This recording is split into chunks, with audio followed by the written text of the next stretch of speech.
السلام علیکم ورحمۃ اللہ وبرکاتہ۔ ہم اپنے چینل گمگول آن لائن قرآن اکیڈمی میں خوش آمدید کہتے ہیں۔ اللہم صلی علی محمد وعلی آل محمد کما صلیت علی ابراہیم وعلی آل ابراہیم انک حمید مجید۔ اللہم بارک علی محمد وعلی آل محمد کما بارکت علی ابراہیم وعلی آل ابراہیم انک حمید مجید۔ اللہ پاک سے دعا ہے کہ اللہ تعالی ہمیں اس نیک کام کا ثواب ہمارے والدین، ہمارے اساتذہ اکرام اور تمام مومن مردوں عورتوں کو عطا فرمائے، آمین ثم آمین یا رب العالمین۔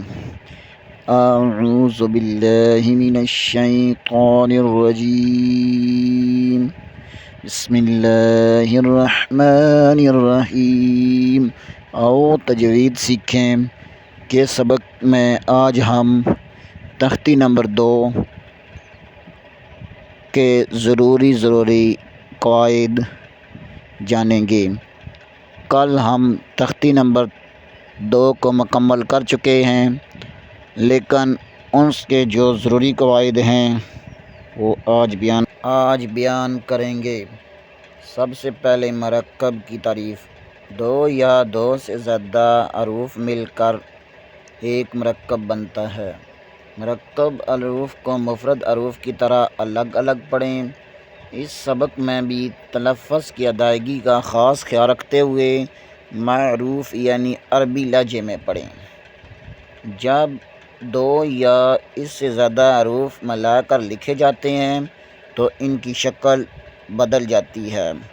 اکثر حروف کا سر اور لکھا جاتا ہے اور دڑ چھوڑ دیا جاتا ہے۔ جو حروف مرکب ہونے کی حالت میں ایک جیسے ہوتے ہیں ان کی نقطوں کے رد و بدل سے پہچان کریں۔ آج کے لیے اتنا ہی، کل انشاءاللہ تختی نمبر 3 کا آغاز کریں گے۔ تب تک کے لیے اجازت، دعاؤں میں یاد رکھیں۔ السلام علیکم ورحمۃ اللہ وبرکاتہ۔